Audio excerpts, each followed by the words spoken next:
Hi guys! Magandang araw po sa inyong lahat. Samahan niyo ako sa daily vlog. Daily vlog. Sobrang pagod ko today. Dapat papakita ko pa sa inyo dapat kahapon, ay dun sa isa kong video, yung mga nabili ko dun sa Brand Poreless tsaka sa Carrefour. Kaso lang, hindi ko na siya na vlog kasi sobrang pagod ko kahapon. Ang init kasi sa labas. Tapos, yun nga, sobrang pagod. Na-drain ako sa init. Tapos, sa haba ng kwentuhan, hindi ko na binidyo yung kung sino yung minute ng anak ko. Kasi nga, hindi ako nakapagpaalam sa nanay. Tapos yung nanay naman, first time ko siyang ma-meet. Kaya hindi ko rin binidyo kasi nga ayokong sabihin, oy, pwede ko ba kayong i-vlog, ganyan, isali sa vlog ko. So, hindi ko rin ginawa kasi nahihiya akong mag-approach kasi mamaya hindi na maulit ba. Ang ano naman ito?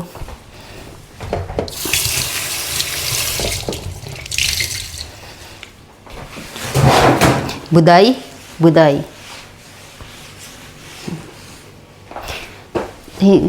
Ayan. Tapos baka hindi na maulit ba yung yan. Buday? Smaki big time, ha? Sige. Kaya baka hindi na maulit ba yung pag-vlog dahil nga baka umayaw, tapos alam nyo na,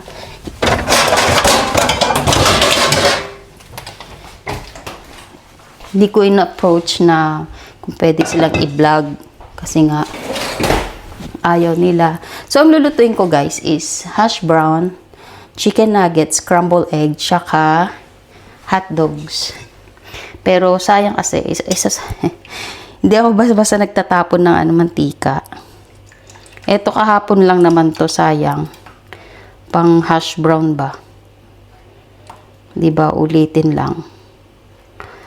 Kasi, sabi ng asawa ko, ayaw niya daw yung nag-uulit ng mantika. Diyos ko, lumaki naman ako sa ganito.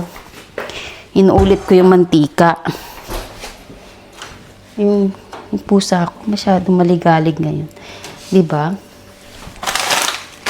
So, magluluto ako ng hash brown. Tignan niyo to, itong nabili kong hash brown. Ang laki. Tapos ang mura lang. Tapos, as usual, ang aking style ng pagluto ng hotdog is, parang nilalaga ko siya.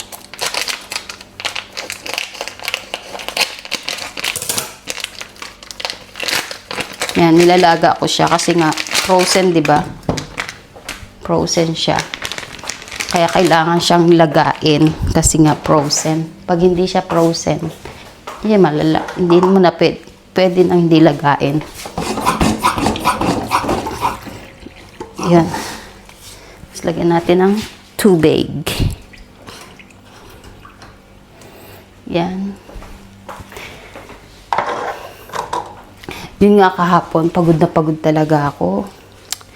Sobrang pagod ko kahapon sa ewan ko ba kasi nagkaroon ako first day ng mens ko. Kaya yung katawan ko pa parang weak. Alam nyo guys, pag nagkakaedad kayo, talagang yung katawan nyo, bago yung menstruation nyo, nagiging weak ba yung katawan? Nagiging weak siya. Kaya kahapon, sobrang weak ko. Kaya pala yung mga,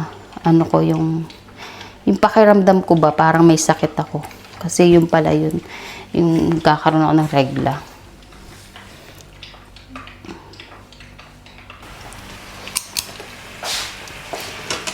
Make breakfast siya.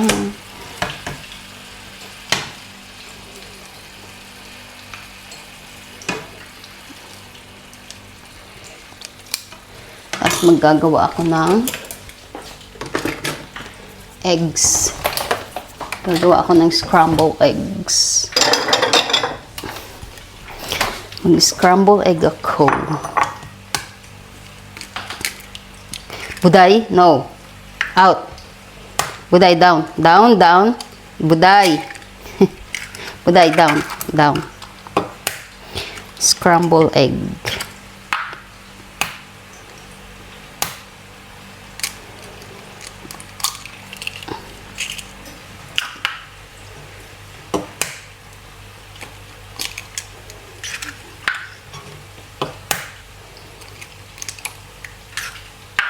Kasi, kaya scrambled egg ang gagawin ko. Kasi minsan, hindi kinakain ng mga anak ko yung egg na sunny side up.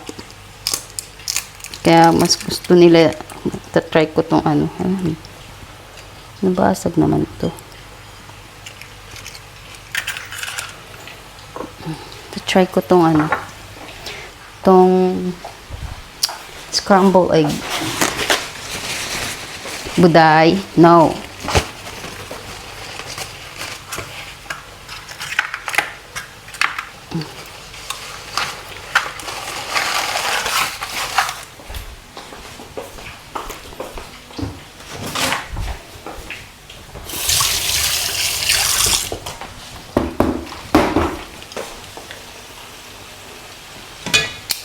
Yan, hot dogs. Yun. Nanonood ba kayo ng impeachment ni BP Sara? Ang gulo na sa mundo, no? Tas delikado na. Ang gulo na sa mundo. Ang gulo na sa Pilipinas. Gulo sa mundo. Ay, nako. Kahapon, nag-grocery ako sa Carrefour.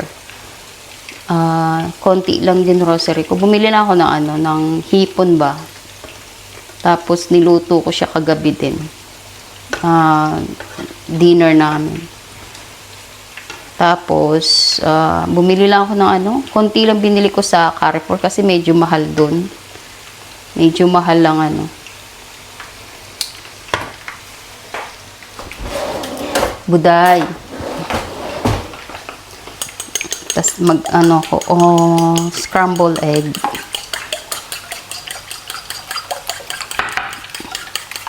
Lalagyan ko to ng ano, ng milk. Milk.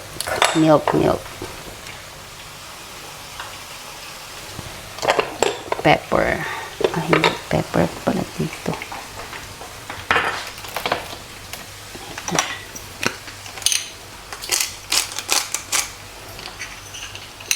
Buday? No.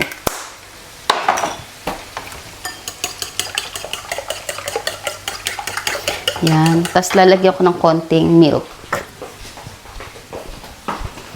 Just wait. Kukunin ko lang ang aking milk.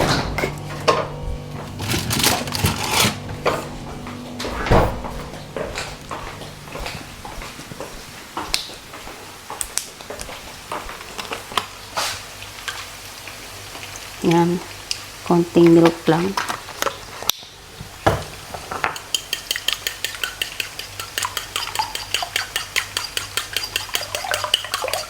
Lulutuin ko siya sa butter para mas creamy siya. Ay, mas creamy. Yes. Parang ganun na nga. Mas creamy. Basta lulutuin ko siya sa butter. Butter. Ito.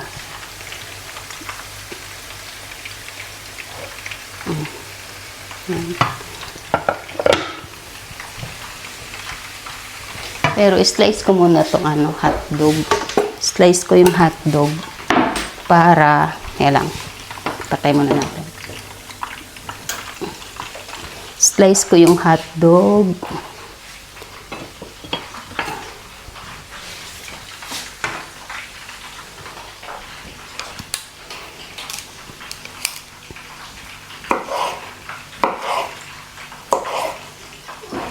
Oh.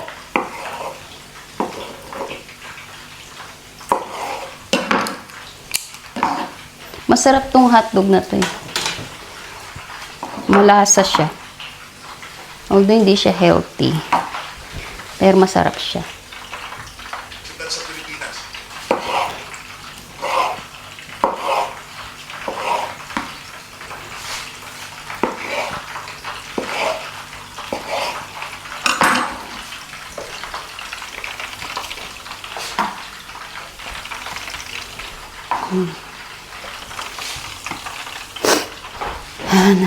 Ini-slice ko siya kasi 'di ba frozen to, hindi ko siya may slice kagad sa sa habang frozen. So kailangan ko siyang i-slice pag luto na.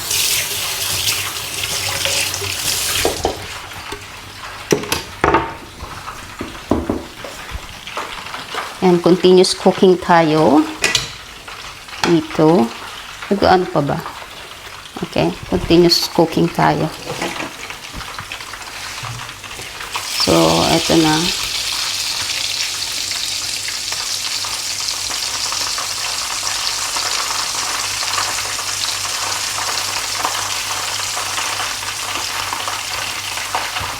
Malapit na maluto yung nuggets. Nasa low heat lang to guys kasi frozen din tong nuggets. So, kailangan i-low heat lang siya. Tapos, ilalagay ko, habang naluluto na ang lalagay ko yung tigda dalawang hash brown lang. Kasi, hindi naman nila inuubos. Sayang lang. Tapos ako kakain. Mataba na ako. Yan. Tapos kukunin natin yung tray na lalagyanan. Ito guys, nabili ko to 17 dirhams lang sa top 20. Maganda siya, pero pag binili mo to sa iba, ang mahal nito. Okay, ang ating butter. Tapos hinaan natin yung apoy ng ating sa butter para hindi siya maging omelette. Ay, ano ba? Scrambled egg ang lulutuin natin. Wala, nasunog ang butter ko. Bakit may brown? Sunog ang butter ko. Nasunog. Dun sa scrambled egg. Sunog. Okay. Lagyan natin ng olive oil ang hotdog. Yan. Tapos, kukunin natin ang chicken nuggets. Step by step, di ba? Kukunin natin ang chicken nuggets. Okay na itong ganito natin. Ay, hindi pa siya ready.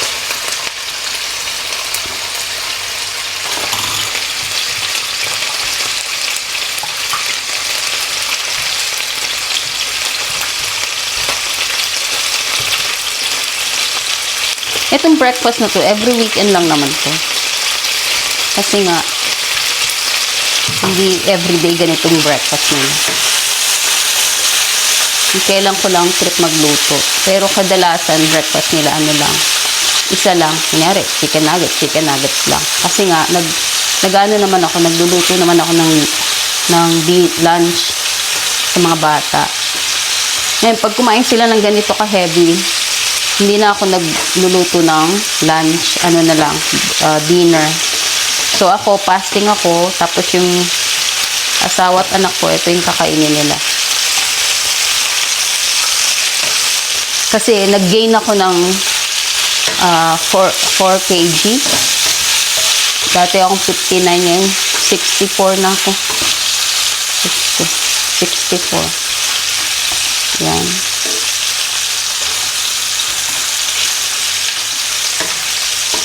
Yun nga, meron ako ikukwento sa inyo, no? Pero hindi ngayon.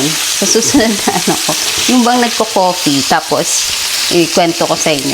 About sa first family ng asawa. Kwento ko sa inyo yun. About sa first family ng asawa ko. Kasi guys, kami, second family kami. Second wife ako. Na-meet yung asawa ko, divorce na siya. Tapos, yun nga, mahabang kwento at masalimuot. Kasi nga, masalimuot. Basta yung first family ng asawa ko, hindi ko kasundo. Ganoon naman yata talaga pag first family hindi nakakasundo ng second family, no? Mga Bruhilda kasi, yung alam nyo yung madrasta na movie,